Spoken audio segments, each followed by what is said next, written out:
All right, so let's do this again. From gaslighting to greed, with a little sprinkle of guilt and grief in between, this week's shows have been brought to you by the letter G. It ain't nothing but a G thing, baby. Welcome to the weekly wrap-up Q&A of Healing from A to Z with Masterful You, me, and KB. I'm Judy Forder, or as my nephews, great nephews, will call me Judy the Great, and I am here with the glorious Miss Chris Berg. Hi, everybody. We're happy to finally be here. Oh, wow. Always a pleasure.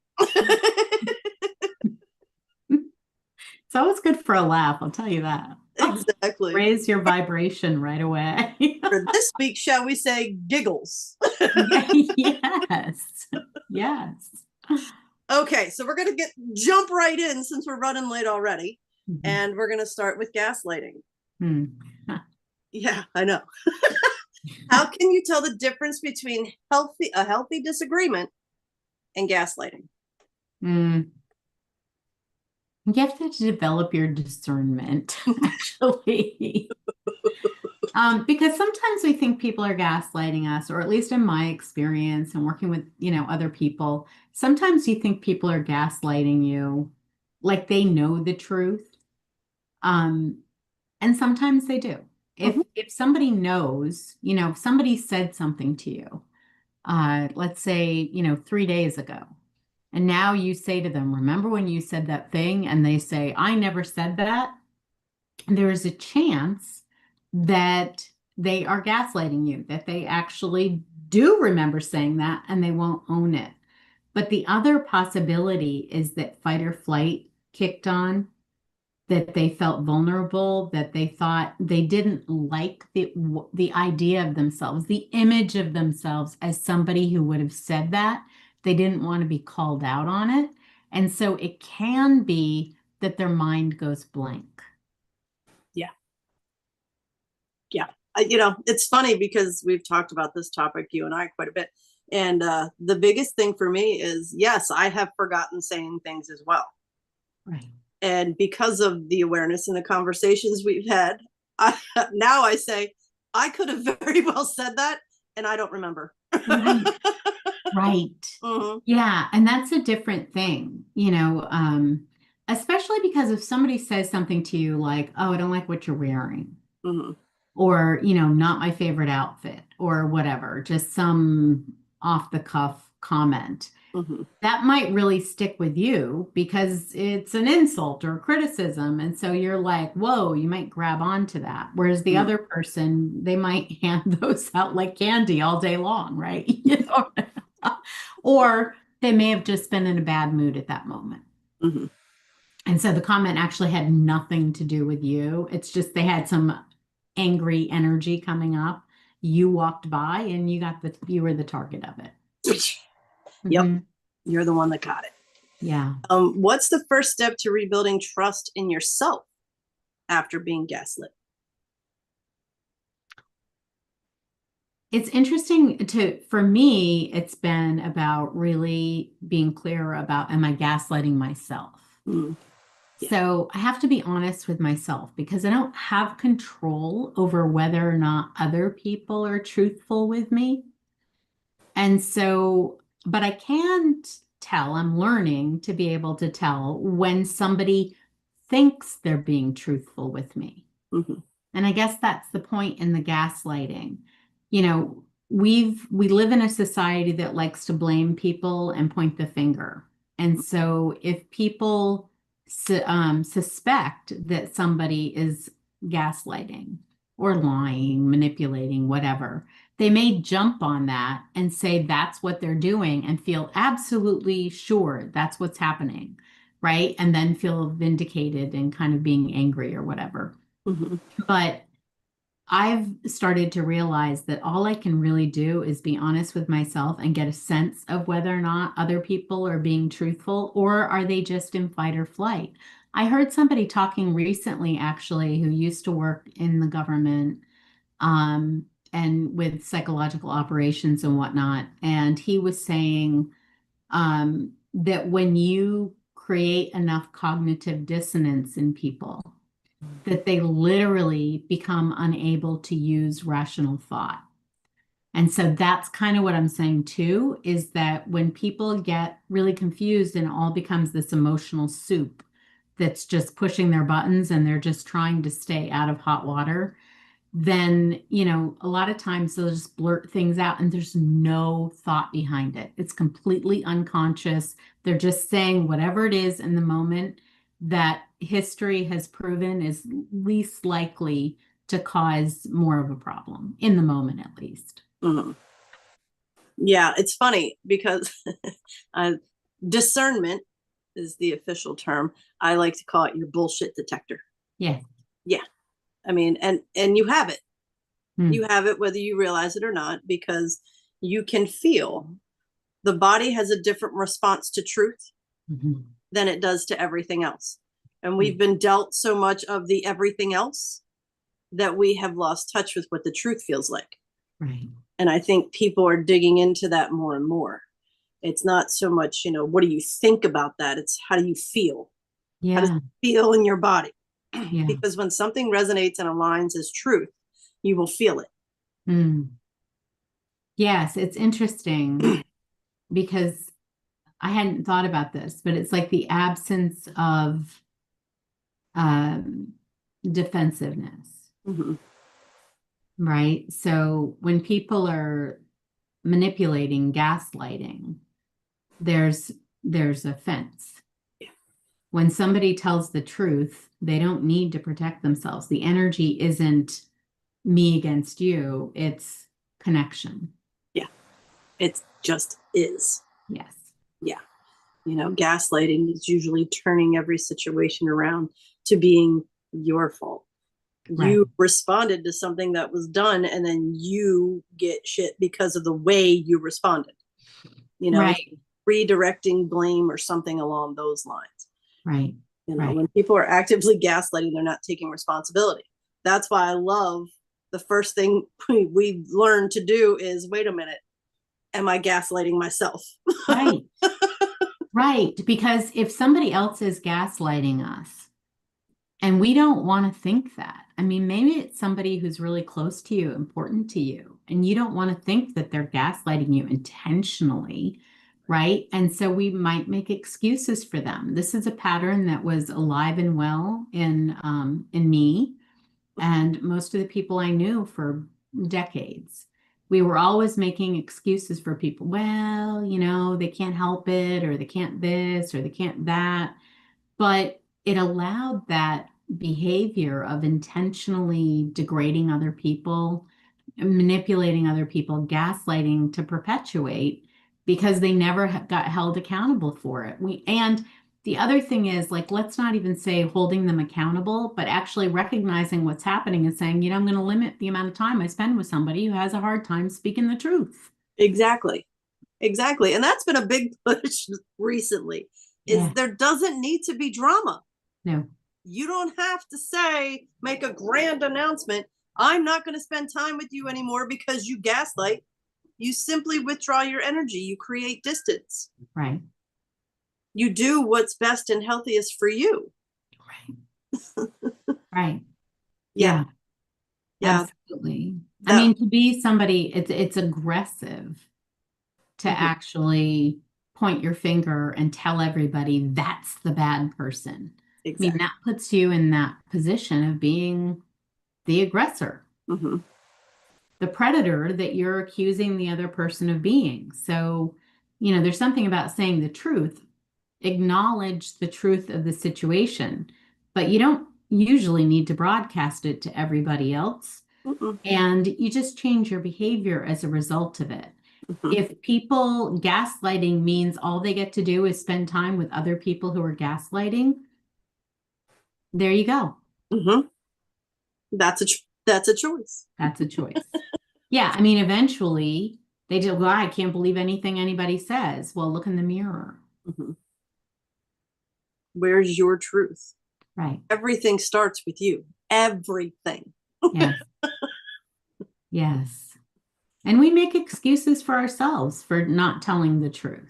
Oh yeah. You know, it's absolutely true. And I remember that point of like, well, I have to say that because, you know, if I told them the truth, then they're going to get upset with me. Yep. And God forbid that should happen. Exactly. I don't want to make them angry. Right. Mhm. Right. Meanwhile, everybody's performing. And this is the performance that we're all talking about. The masks we wear, the performance, you know, nothing being real. Is Mhm. that when we're telling people what we think they want to hear so that we don't have to deal with their emotional response to it, we're either hanging out with the wrong people or we're not respecting ourselves enough. Yeah. I saw, there's been a great meme, the wonderful memes that go around on social media, but it's one that every time I see it, I'm like, truth, baby. If you're withholding your truth to keep the peace for someone else, you're creating chaos within yourself. Yes. Yes, absolutely. And that chaos will show up in your outside world. If Absolutely. it's inside, it'll show up outside. Yep. Absolutely. Okay, so we touched on how to handle somebody who's gaslighting, like not in the moment when you're realizing, oh, well, those behaviors, blah, blah, blah, blah, blah. I'm not sure I want to be exposed to that. But Yeah. what happens if you're actively in a conversation and you realize you're being gaslit? What's something you can do to remove yourself from that experience? Yeah, there are a lot of things you can do, and it's funny because do what feels most natural to you Mhm. in the situation. But I know there are things you can do, like clearly this isn't a useful conversation right now, and you walk away, Uh-huh. right? And you see how the tone of it wasn't you, blah, blah, blah. It's just acknowledging the truth. This is not a useful conversation right now. Mm-hmm. And you walk away. And sometimes, if you give people time to process what it is that you brought to their attention, they'll take the initiative to come back and they'll say, you know what, I've been thinking about it. Mm-hmm. And this did happen, or I did say that, and I'm really sorry, and you know, whatever. And that can be genuine. Mm-hmm. But when people are caught off guard, all of us, our instincts kick on. So if you're finding, or we talk about it being in zone one, Mm-hmm. if you're finding that somebody's not being genuine with you and the energy starts to escalate a little bit, the best thing you can do is to say, I'm out of here right now. Let's talk about it later. And out of here can be, I'm walking into the next room to read a book Mm-hmm. or whatever. Yeah, absolutely. Absolutely. And if you're, I keep hearing you can simply say, oh, okay, I'm going to think about that for a while. Right. Because Yeah. it's true. You are going to think about that. Yeah. Yeah. I mean, you are, and you might, you know, there's a part of me that's like, I don't want them to think I'm thinking about it. You know what I mean? Like, seriously. Because it's kind of like, okay. And the truth, and that's why I said about say what's right for you. Mm-hmm. Because in those moments when I say, like, I'm no longer participating in this, Mm-hmm. I am actually energetically like choo, choo, choo, choo, choo, from that situation right now. I'm going to go over there, going to be in my bubble. Mm-hmm. And when we re-engage later, you know, we'll be there. But I'm not going to go over there feeding their energy, if you know what I mean. Mm-hmm. Because I used to. Right. Not everybody does that. I would keep feeding them energetically, Mm-hmm. keep putting my attention into them energetically, and it would drain me. And they would actually get a sense of satisfaction from the fact that it was driving me crazy and eating me up inside. Oh, yeah. Right? Yeah, none of Yeah. that. No, no, none of that. No. When my daughter and I had to employ the timeout, and then we go to our own corners and get our shit together, basically. It was okay, you go think about it. I'm gonna go think about it, and we'll come back when we're calm and can Yes, discuss things. yes, Mm-hmm. yeah, Yeah, don't be afraid to exit a conversation where you're not feeling it is beneficial. yeah. And like this isn't working for me. Like there are a million ways that you can say not now. Mm-hmm. Use as few words as you need to. you don't have to explain. And in fact, if you find yourself trying to explain, then you can be sure that you're in fight or flight in that moment. Yep. Absolutely. That's when we try to defend ourselves and explain our way out of a situation. It's much better at that moment just to be like, not now. This isn't working. Mm-hmm. Try later. Perfect. Okay, to wrap up this part, what's one thing you wish you had known sooner about spotting gaslighting? All the things we've talked about. All of it. All of it. Yeah. I mean, I really wish I hadn't grown up with this idea of good guys and bad guys. Yeah. The idea that when people don't do what you want them to do, that makes them bad. Mm-hmm. And that that you should be angry with them, because I was accumulating a lot of reasons to be mad at a lot of people. And then, putting them in my backpack and kind of dragging it along over the years. And I wish I'd really understood that sometimes gaslighting is intentional. And I know there are people all over the place who are like, I'm a narcissist and I gaslit people all the time on purpose. Makes them sound very smart. I mean, I think their ego really likes the idea that, wow, I was really very on top of every encounter I was having with people. I was, calculating how that situation was going to go. Maybe that was always true, but most of the people I've known who are gaslighting were wounded people who were highly insecure and were just trying to, I thought was an unacceptable truth about themselves. Yeah. Talk about looking at things from a different perspective. Yeah. Yeah. Greater understanding of all that. Very nice. Yeah. Very nice. Okay, we're going to move forward to guilt. Yeah. Why is it so hard to let go of guilt, even when we know we've done our best? There's some sort of security in it. And I think it's like good people drag their guilt around. I'm hearing guilt and worry. Yeah. Guilt and worry are expressions of love. Yes. Hmm. Yes. Yeah, no, they're not. They're not. They are not. If you think about doing something and you get a twinge of guilt, that's information that's saying, maybe I need to rethink this.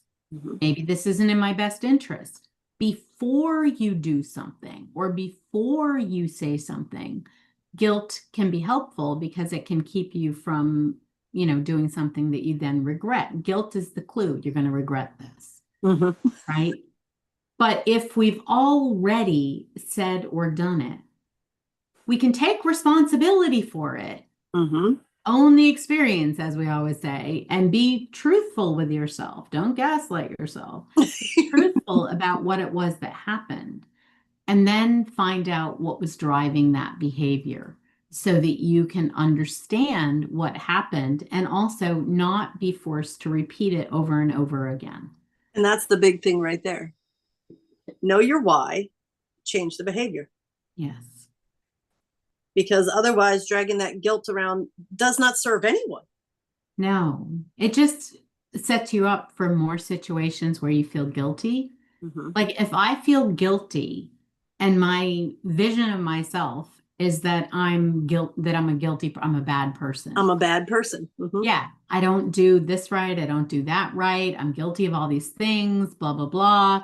You know what? When I have a decision to make, I'm going to make a decision based on the fact that I see myself as somebody who's guilty. I'm guilty anyway. Right? I'm just going to keep perpetuating that story I have about myself. Mm-hmm. If I have a story about myself that I'm a perfectly, normal, I don't like that word, but that I'm a perfectly human, right? If I have that story about myself and I have a choice to make about doing something that I'm probably going to regret in a way that I'm probably going to regret, or doing something in a way that I'm going to feel good about it, I'm going to give myself the opportunity to do it in a way that I'm going to feel good about it. Mm-hmm. because I see myself as learning and growing and, worth taking care of. Yes. And I'm feeling like it's important to point out kindness and respect is baseline foundation for you. Yes. And that's something that you declared 3 years ago. Yeah. Everything you move forward doing will be done with kindness and respect. Yes.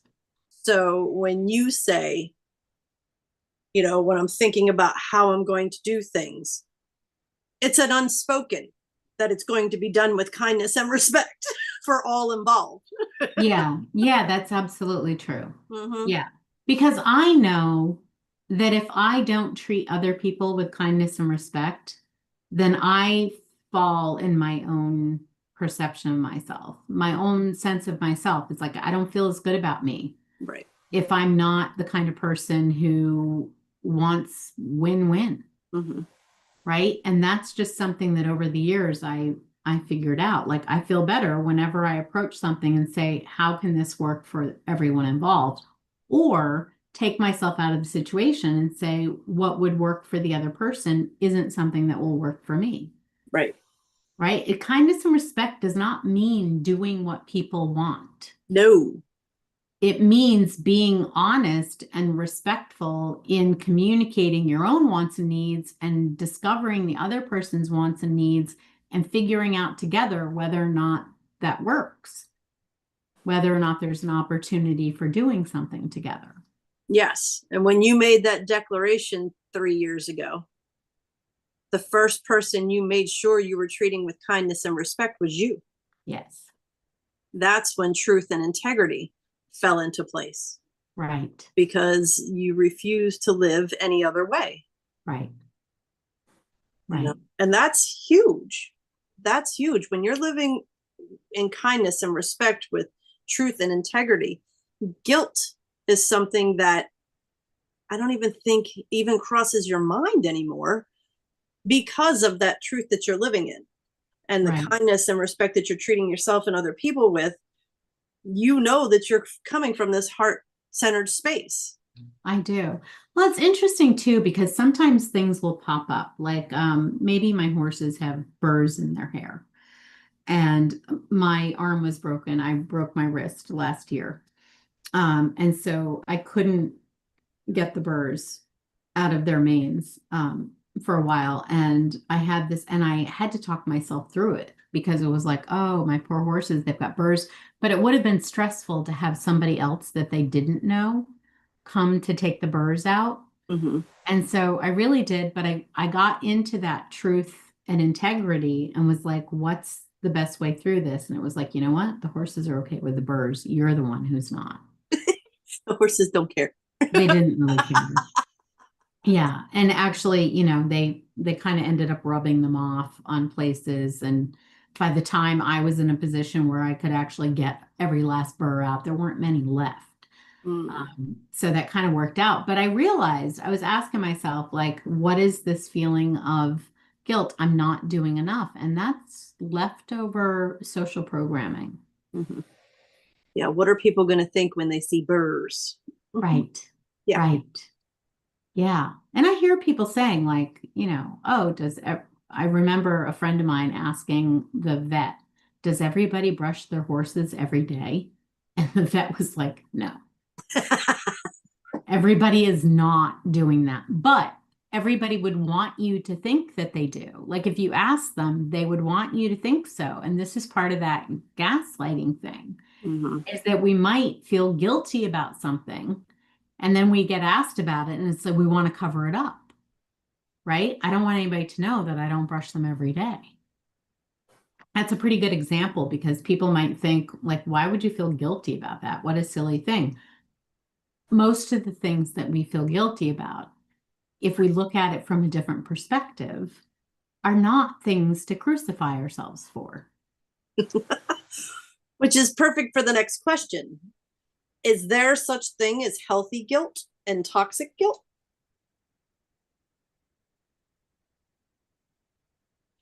Yeah, I mean, I think if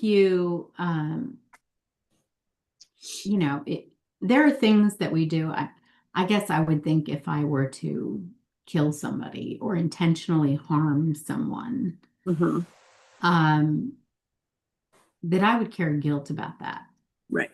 And it would take me, I would be on quite a process of journey or of trying to process and come to grips with that and make amends and all of the other things that, on some level, when you do that, it's impossible to do. Right. But in other ways, there is forgiveness in the universe. We can find forgiveness in our hearts. And when we do, we become better people, Mm-hmm. better humans, right? Better for ourselves and better for everybody around us. And so that journey is worth taking. And I think that is in my mind, right? And everybody has to make their own decision about that. But in my mind, that would be a healthy guilt. Okay. And toxic guilt would be just blaming yourself. And I used to do this, so I know a lot about it. Taking all of the things that didn't work out the way you thought they would Mm-hmm. and carrying them along as mistakes with regret and feeling guilty about it, to the point that you get weighed down and you're afraid to try new things. Mm-hmm. Because every time you think about trying something new, even something that's exciting to you, you just keep going through everything that you've dragged along. Well, you thought that was going to work and that was a mistake. And what about this? And nothing you try works out. And that kind of guilt that keeps you from living and growing, that is toxic and to be avoided. Yeah. Toxic is stifling. It prevents you from, yeah. Yeah. It's funny because my mom carried a lot of guilt and all that kind of stuff. And when I started the healing journey and was looking back, reflecting back on me as a mother, and I've spoken on the podcast a lot about, the rage I used to have. The only safe emotion I felt I could express was anger. Mm. So no matter what I was feeling, it was always coming out as anger. Yeah. And I started doing this healing work and thought, oh my God, I'm destroying my daughter. How much guilt can I carry? Because for the first 7 years of her life, I was a raging lunatic and blah, blah, blah, blah. Right. And that was guilt that I now look at like, well, I was doing the very best I could with what I had. My tools were limited. Yes. Yes. And it doesn't make sense for me to carry this guilt and shame, it was always accompanied with shame, because that doesn't serve her and it doesn't serve me. No. All I can continue to do is continue to work on me and work on this whole humaning experience. Right. How can I show up and be a more complete human? Right. Right. Right. Yeah, I had a lot of guilt. I imagine most mothers do. Mm-hmm. Maybe even most parents, I don't know, but I had a lot of guilt about the fact that while I was raising my kids, I was trying to find out who I was and find a way of navigating life in a happy, healthy way. And it seemed like I just kept finding blind alleys and putting my hand on hot stoves and, all kinds of things. And what's interesting, when I finally got to a point, like I carried that guilt and I would tell them, I'm so sorry that I didn't come out of the womb knowing everything that I know now, kind of thing. And I tortured myself with it. And at some point I said to them, you know what? I'm going to forgive myself. I'm going to let that go. And an interesting thing happened. And it was like, it would be great if you could also, you know, let that go too. But that's beyond my control. I'm going to let it go. I'm going to stop beating myself up. Mm-hmm. And it was interesting because then it started coming the appreciation. And you taught us to always go after your dreams, to never give up, to live life your way, to not listen to what other people say because they don't know what it is that you need. And, so all of these things about independence and all of that, which, and I would say you got that from me? And they're like, yeah, I mean, obviously, but they weren't able to tell me that when I was carrying all of this guilt. Mm-hmm. Yeah. It's amazing what happens when you forgive yourself. Yes. And start appreciating the person you were that Right. survived all that and got you to here. Yes. Yes, absolutely. Yeah, it's amazing. And we start to see the brilliance. I don't know, if you start looking back over your life path and you think about where you were in certain points when something new came along, mm-hmm. when a new idea popped into your head and you're like, oh yeah, I went and did that and look what I learned from that. And then that opened the door to this other thing. And then I, had this experience and then I'd had enough of that. And then this other thing came along. I was looking back on it in the last few days and actually realizing like I was in a state of fear through all of that and like, oh my God, I have to, striving, like I'm in the wrong place. This isn't working. I need more. How do I get to the next level? All of that kind of stuff. And when I look back on, I'm like, I was always exactly where I was supposed to be. Mm-hmm. The only thing was that I had no faith. I didn't trust myself and I didn't trust life's process. Mm-hmm. So I was in a state of panic. And because I was in fight or flight, I did the things that I wouldn't do today. Mm-hmm. Yeah. And recognizing that, we were birthed into this world living in survival mode. Yes. And it was encouraged. And that's the way we have been living. And we made a conscious choice to look at ourselves and take responsibility for what the hell we're thinking and doing. And in that, we've been able to find peace. Right. And we are making the intentional conscious choice to make peace a priority. Right. And if you make that in your life too, everything starts to shift. Yeah. Everything starts to shift. It does. And, there's a great book, Mother Hunger, that I highly recommend that talks about how we actually get our emotions from our moms. And so moms, I know we're all going to cringe, but they just get passed along through the family from one generation to the next until we learn how to shift kind of the set point of the emotions. Mm-hmm. But it's interesting to find out that if we were born into a family where mom or grandma were in fight or flight, where they didn't feel really secure and comfortable in their skin, then that was our starting point, not neutral, but actually this sense of anxiety and insecurity. Right. That makes total sense. It does. Mm. Yeah. Okay. Do we feel complete with guilt? Yes. Yes. No more guilt, people. No more guilt. All and right. Don't go, doing things that you should feel guilty about. Boom. Kindness and respect. Yes. If that is what you move forward in, kindness and respect, there will be nothing intentionally that you have to feel guilty about. That's right. That's right. Kindness and respect for yourself and others, but always for yourself first. Absolutely. Absolutely. And that was the big one, because a lot of us people pleasers treat everybody with kindness and respect except for ourselves. Yes. Mm-hmm. Yeah, exactly. All right. Moving on to grief. Grief. What's one myth about grief you wish people understood? Yeah, I think the important one is that grief is personal, right? So there's this myth that there are situations in which people should feel sad, and there are situations in which people should not feel sad, and the other people know what those situations are. Right? I mean, I know for me, I was divorced and I was brokenhearted about being in a marriage that I didn't want to be in long before I asked for a divorce. And the idea was, well, you shouldn't be able to grieve that, right? And you and I have talked about this, similar. Yeah. Yep. Other people have come along and it's like, yeah, but I asked for it, so I couldn't.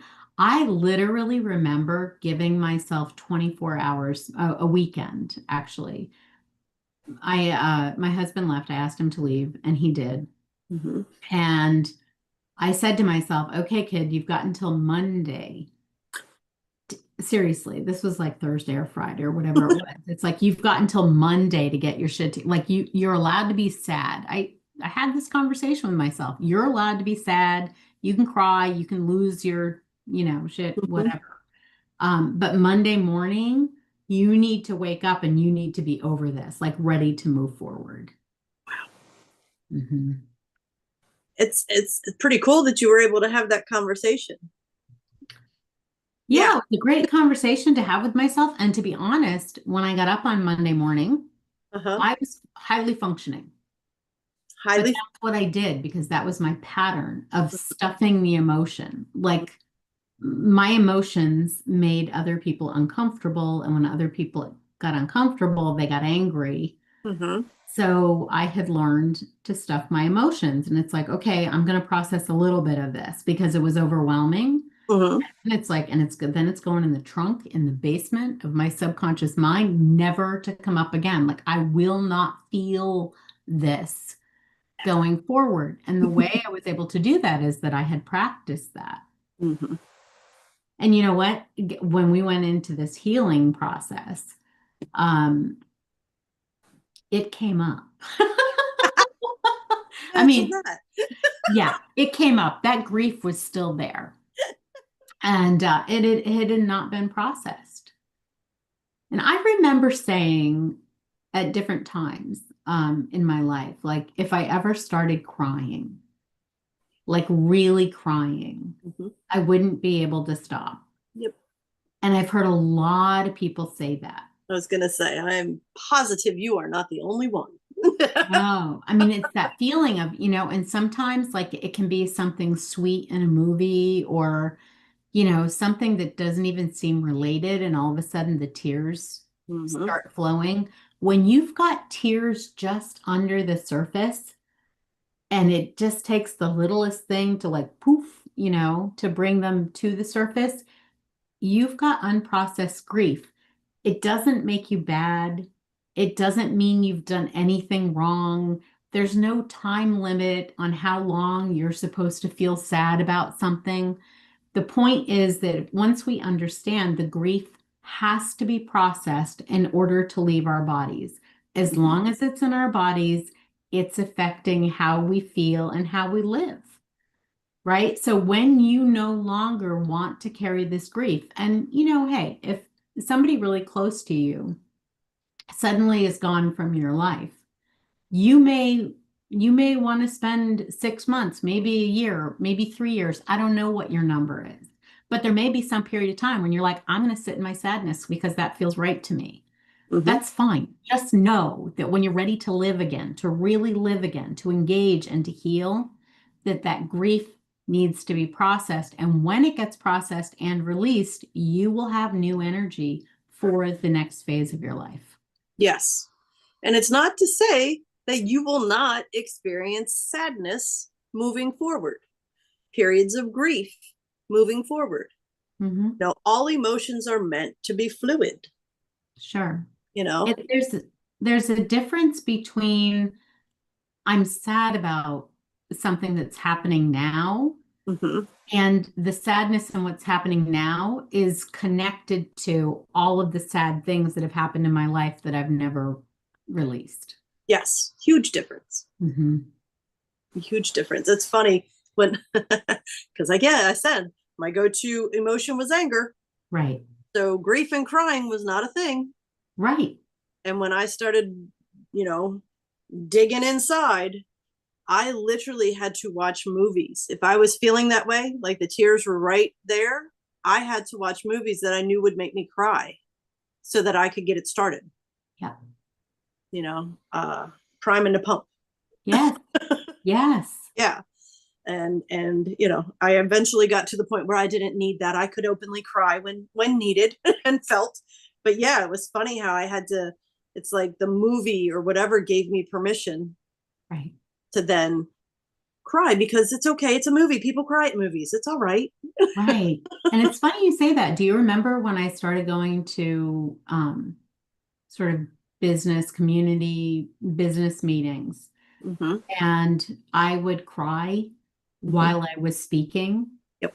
right? And I would say to people, because I was speaking my truth in a group of people in an environment where I knew that my truth was going to make a lot of people uncomfortable at the same time.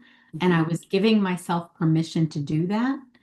And it brought tears through. I mean, I would stand there crying, and I would be on Zoom or I would be there in person. And I would say, don't pay any attention to the tears. It's just a natural expression of how I'm feeling right now. And I would keep speaking. And over time, it was really wonderful because I no longer was afraid of whether or not I would cry. Eventually, I kind of ran out of tears. I mean, I don't mean that there aren't more, but I mean, I didn't cry every time I stood up for myself and spoke my truth, Mm-mm. right? Eventually, that reservoir kind of dried out. And when other people would start crying, I would be like, keep going. Mm-hmm. Good job releasing. Yep. You know, way to be human. Yay. Yeah, it's not that the reservoir ran dry, it's that you got comfortable speaking your truth. Yes. We And talked about the repressed, and it's more I like the repressed stuff eventually, yeah, processed through. yes. There's probably more. I don't know. I don't want to know in this moment. Laughing, ha, ha, ha, there's always more. I know. I loved that you said there's no timeline for grief. Everybody grieves in their own way. And a very interesting thing, back when we were doing Journeys with Judy, we interviewed this woman named Terry, and she plays the cello. She's a professional musician. But she took a course after her husband died that talked about how no matter what the grief is, the source of the grief, the body responds the same. So it's very much a physical process that the body goes through as well. And I don't think enough people understand that the physical and the emotional are attached. So it's not just one or the other, it's the two together. Yeah, absolutely. Absolutely. Yeah. Yeah. And the thoughts, you know, when you're grieving, your thoughts are going to tend to be heavy. Mm-hmm. You know, you're not going to wake up in the morning and say, yay, it's Friday, let's go get ice cream. I mean, that's just not a thought when your body and your emotions are in a grief state. No. And I remember walking out of the hospital the day my mother died and just passing people and driving back home and doing all of the things and thinking, how the fuck are these people doing this? My mother just died. Right. You know, my world stopped. Right. The rest of the world did not. Right. How do you deal with that? Yeah. Patience with yourself, kindness and respect for yourself and your process. I mean, all the things we're talking about, really staying away from the shoulds. There are no shoulds. Just really getting clear with yourself about what it is that you need in the moment, and then giving yourself permission to have that thing, because you're going through grief is trauma. You know, it's a form of trauma. And the thing is, whether you're getting divorced or you're changing homes, or you know, a mom just died, whatever those things are, you've been traumatized by this experience. And we need to allow ourselves the time to process it. And everybody processes differently. Mm-hmm. I happen to be, and Judy happens to be, like, we're pretty quick processors. We're fire signs. Like, we tend to like move through. Once we realize what it is, it can take years. Both of us would say decades, right? Before we're like, oh, now I know what that thing is. But then exactly. But then once we see it, we're just like, boom, gone. Mm-hmm. Other people, might see the thing that's getting in their way or know what it is that they need to do to get back on even footing. Mm-hmm. And they might just need to take more time getting there. So, like, I see it, but I'm not ready to go there yet. Mm-hmm. And everything in between. There's every possibility in between, and many that don't even lie in that spectrum. So, just giving yourself permission to be who you are and need what you need, Mm-hmm. and not beat yourself up for it. Amen. Amen. Continue checking in with you. Because if you can find that still, you get the answers. Yes. What do I need now? What do I need today? Mm. And sometimes it could be you sit on the couch in your PJs all day and sip hot cocoa and watch Hallmark movies. Whatever. Right. Right. And the point of that is without the guilt. Exactly. That's the biggest thing. Without the guilt. Yeah. The shoulda, coulda, wouldas. Yeah. If you do it with guilt, you don't heal. No. The guilt actually keeps you from processing the grief energy. You don't start to feel lighter because you're shoving it all down and saying, I shouldn't be feeling any of this. I shouldn't be doing any of this. And you like freeze the energy in your body and in your mind. Literally. It freezes. Yes. Man. How can rituals or traditions help in the grieving process? It's funny, you and I had to talk about this back in July. We did. Yeah. Okay, so I'll lead into it. Yeah, go ahead. Okay, we had this conversation because my mother died in July. Mm-hmm. And then the evening before, there was it was a trauma. It was she was supposed to be coming home the next day, took a drastic turn.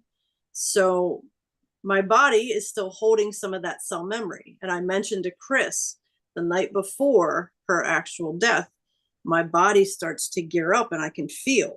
Mm-hmm. And some years, nothing. Other years, it's really bubbling and moving.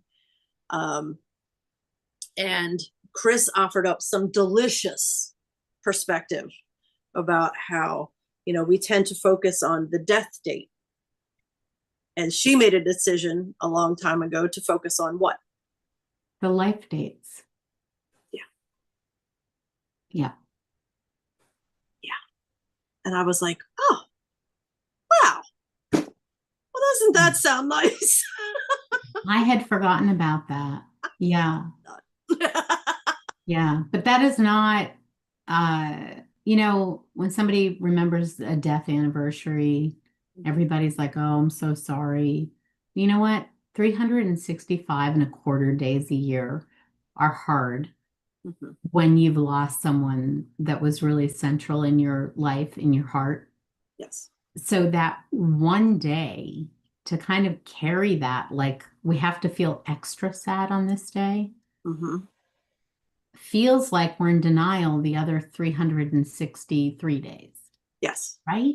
Yes. It's funny because I said something to Laura about our conversation, my little sister, and she was like, oh, I feel awful. I totally forgot. And I was like, that right there. Why? Why do you have to feel awful? Right. Yeah. No, don't do that.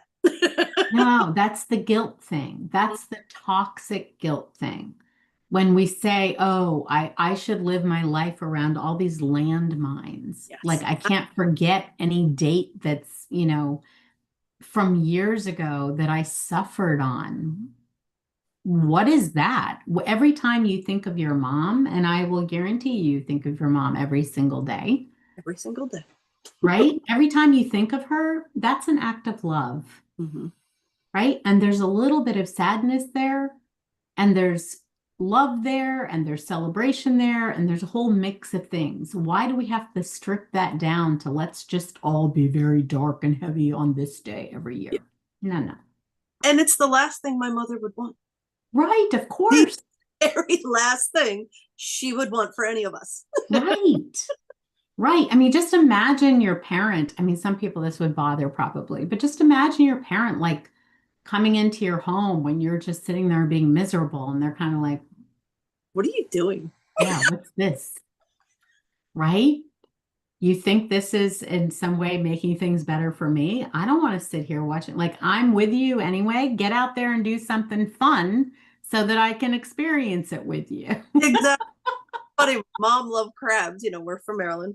My mom loved crabs. So for the longest time, we'd get together around, you know, the date and we would all eat crabs Mm, to celebrate mom. And then, you know, more kids and kids got older and things like that. And we haven't been able to do that in a while. But yeah, yeah, that was always fun. That was yeah, something we all look forward to. And like, yeah. that was something mom was 100% on board with.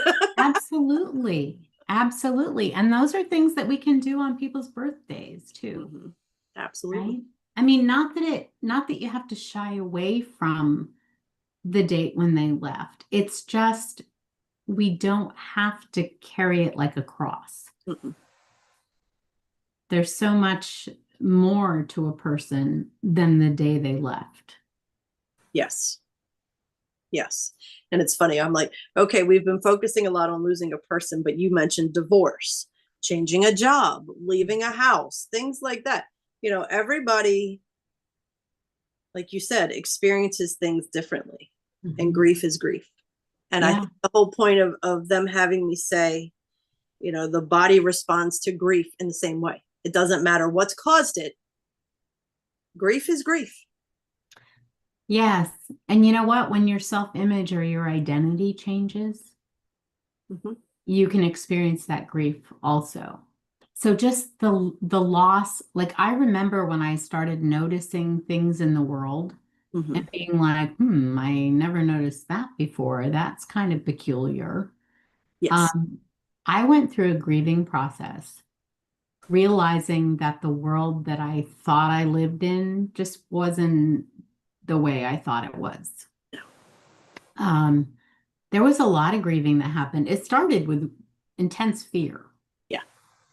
And then over time, it became sadness. The more I was like, oh, I can't, you can't unsee what you see.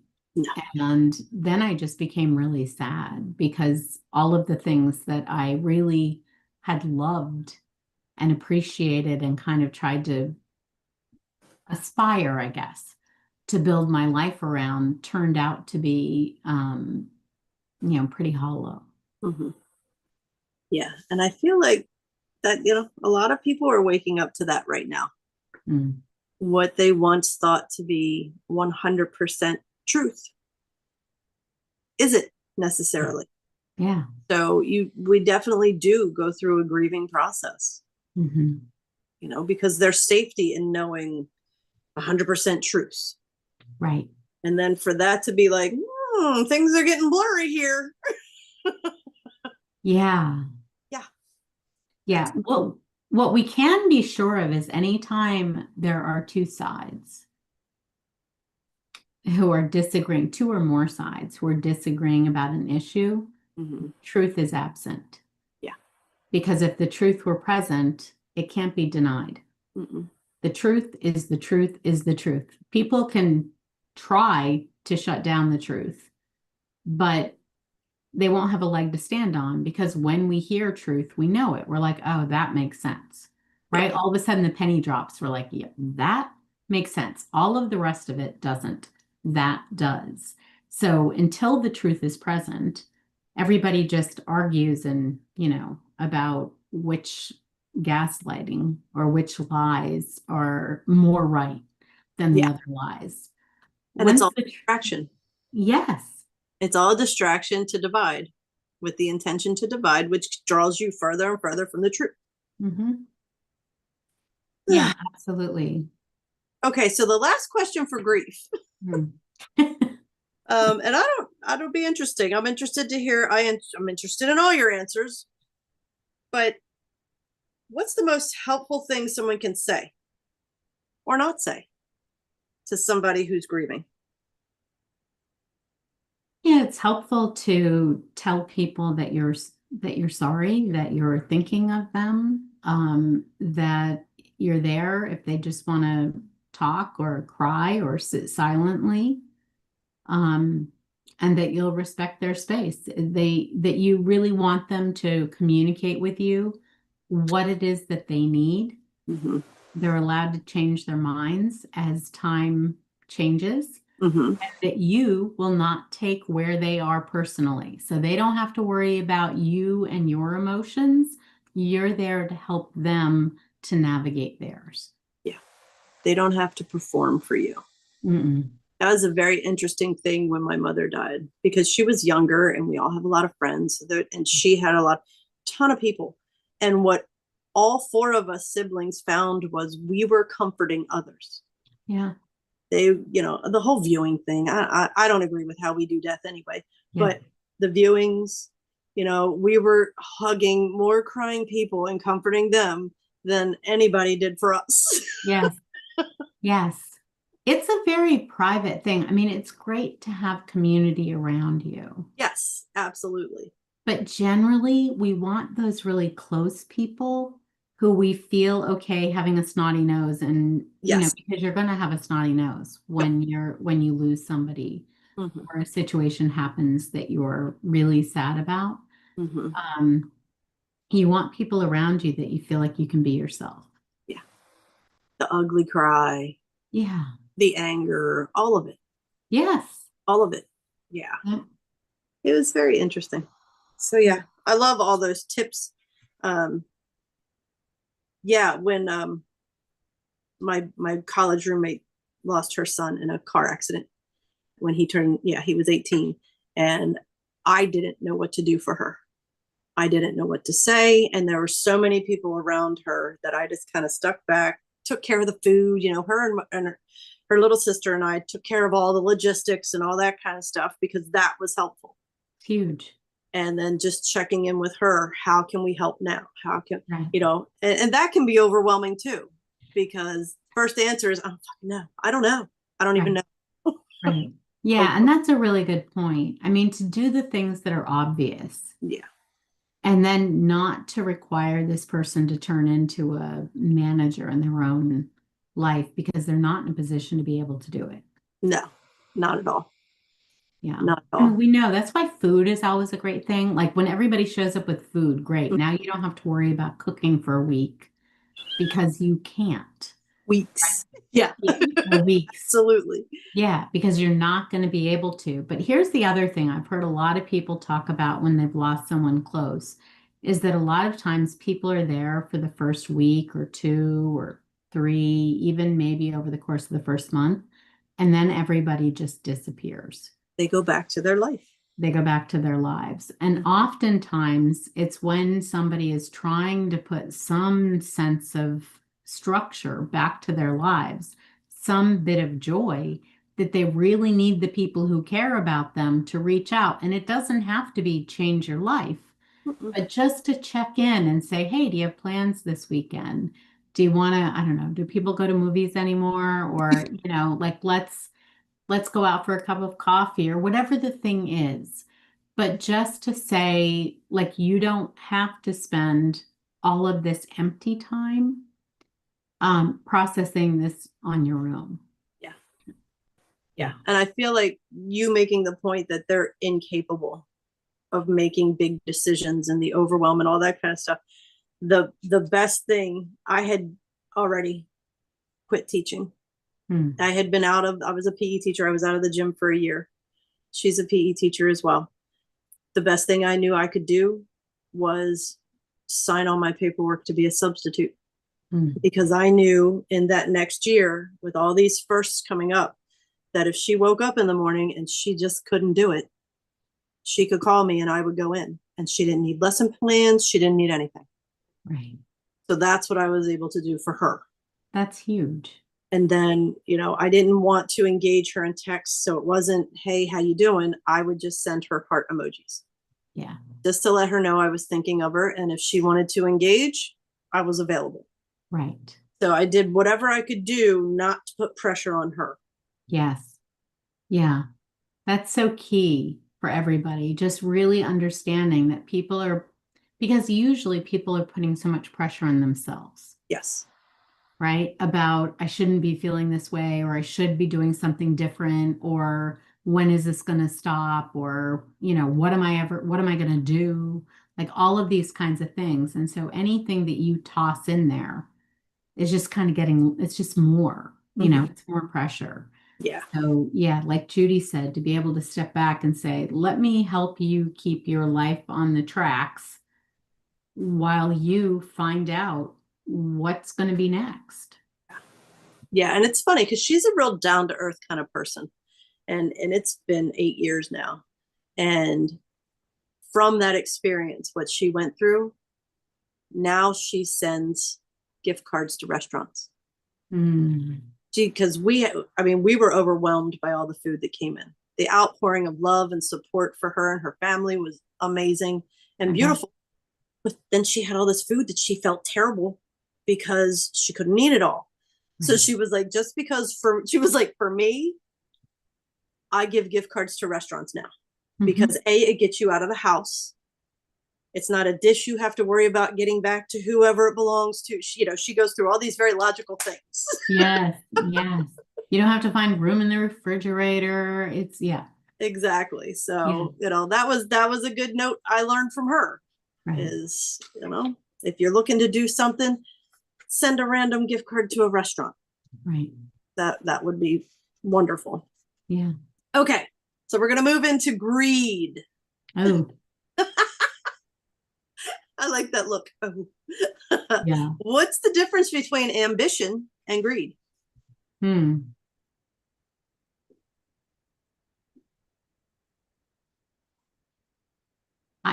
I'm seeing them as two threads that are kind of intertwined. You can't necessarily separate them, but it depends on what's your ambition for.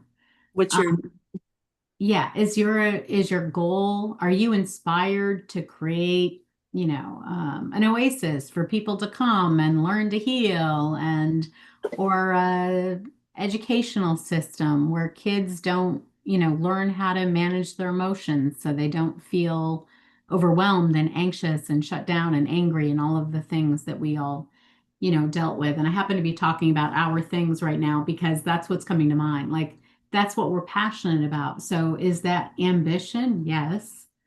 Do I want other people to lose so that I can experience this ambition? No. And that's a big difference because with greed is not focused on the experience. Greed is focused on what you're going to accumulate, what you're going to get. It can be money, it can be attention, it can be status, it can be power, it can be possessions, right? But you're going to get more. You're accumulating more. And normally when greed is driving the bus, it's because we think when we have all of these things, then we're finally going to feel good in our skin. And it's never enough. It's never enough. That's the fun thing. And you hear people say that in mainstream, and greed is one of the 7 deadly sins for that reason, because it's never enough, no matter how much you have. Because when you're in greed, I think it's commonly accepted that the ego is driving.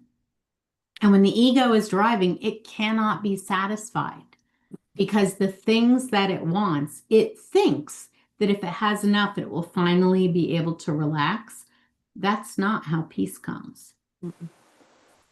Peace it's not an ego job. The ego can experience peace, but it cannot drive the bus there. Which perfectly leads into this other question of how does greed often leave people feeling empty instead of fulfilled? Perfect.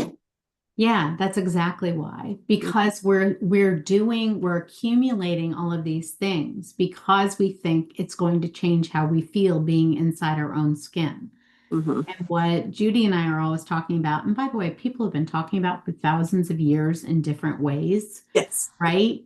Is that the secret to all of this is to actually become comfortable in your skin now as you are, and your life will begin to improve on the outside as an expression of the truth that you're living in peace. When you're living in peace, your purpose becomes clear to you.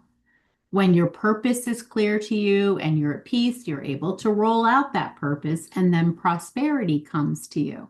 And when I say prosperity, I'm not talking about money.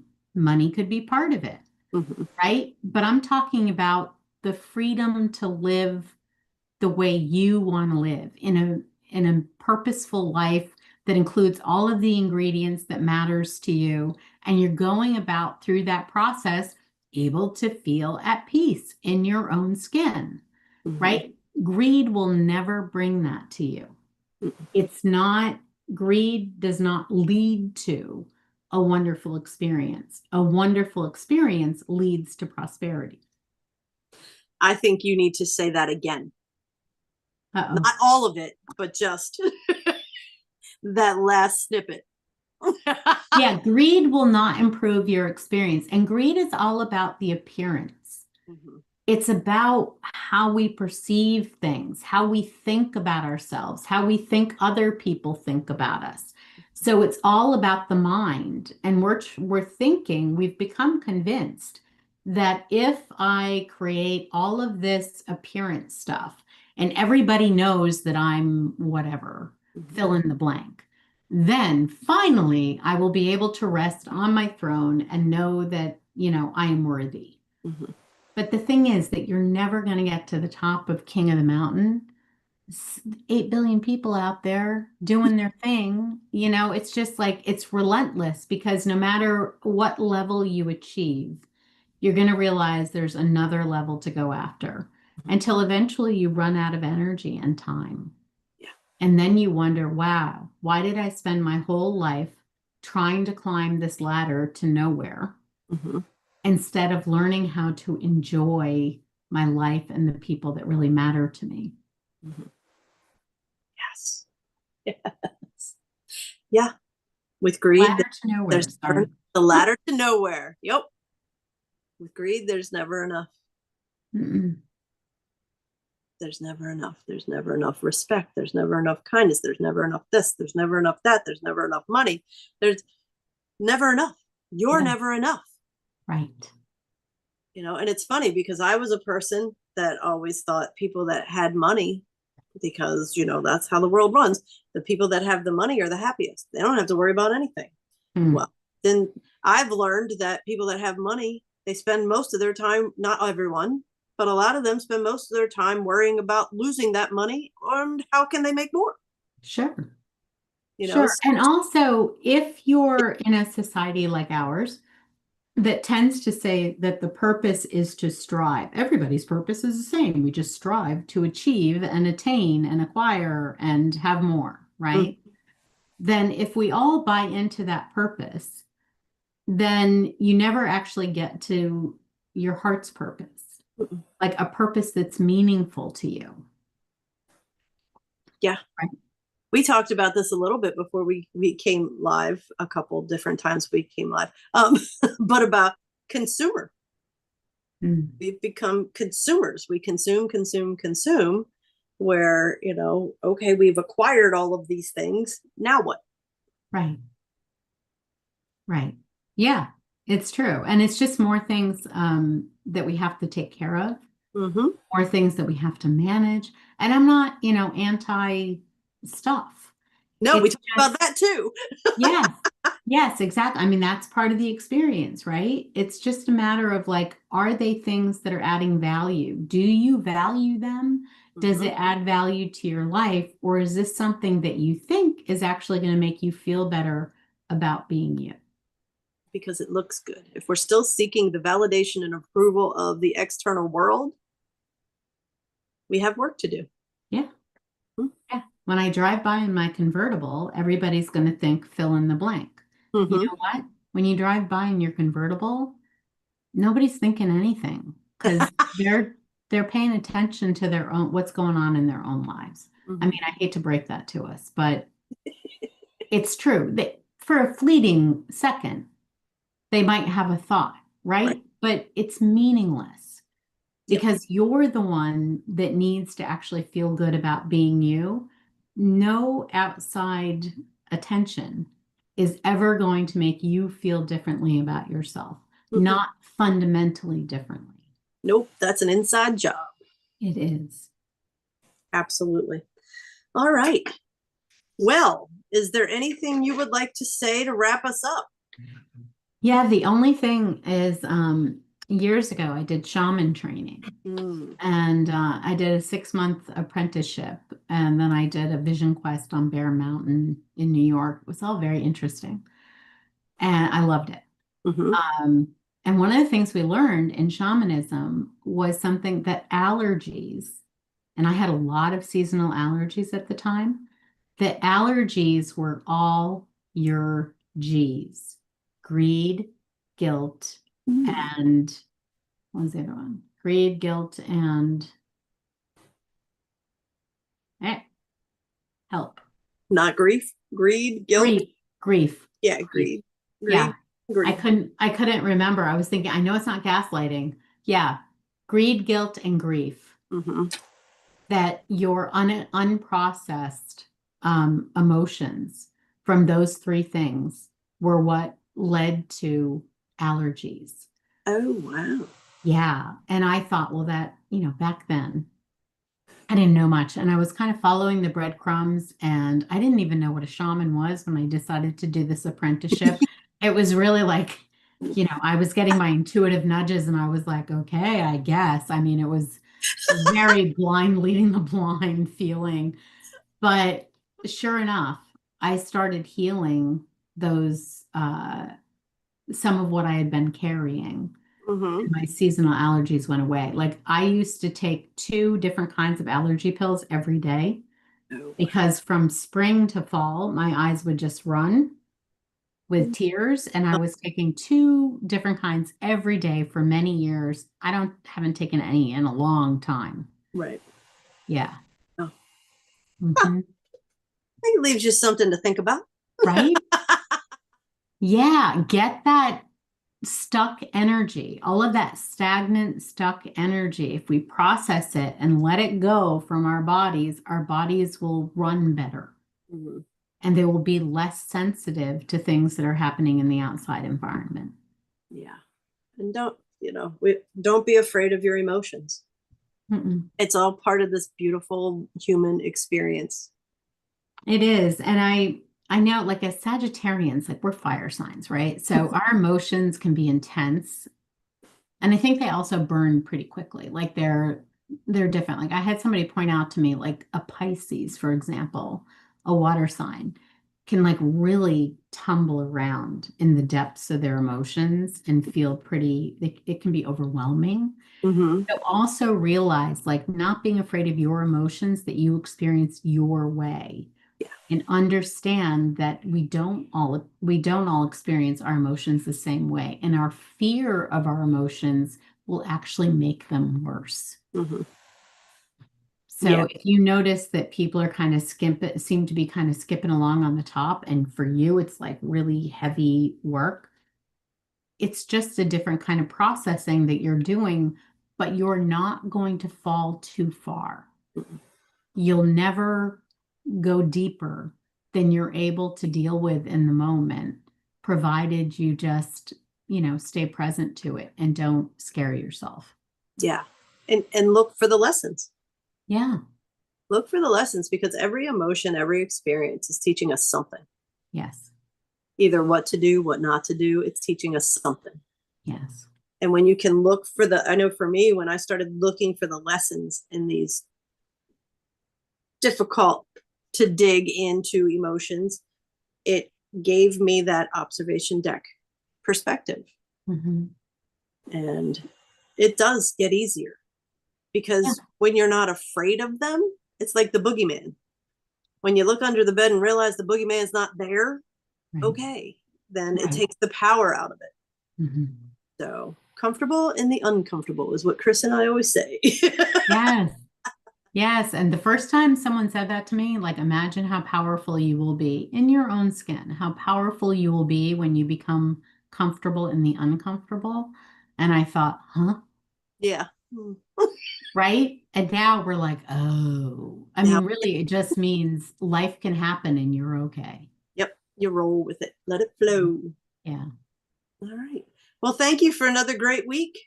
Yes, thank you, Judy. Great. G Week has been great. It has. I have no idea if anybody is able to watch the video because of our multiple attempts, but yes, it's been lovely. Yes, and it's been running live on my phone, so So we're good. we did it, and we'll get even better next week. Yes, we will. All right, you all have a great week, and we'll see you next week. What's the alphabet? G H H. Next week's going to be a hell of a week. And we'll talk horses. There you go. All right, we'll see you later. Bye-bye. Thanks, everybody. Thanks, Judy. Bye.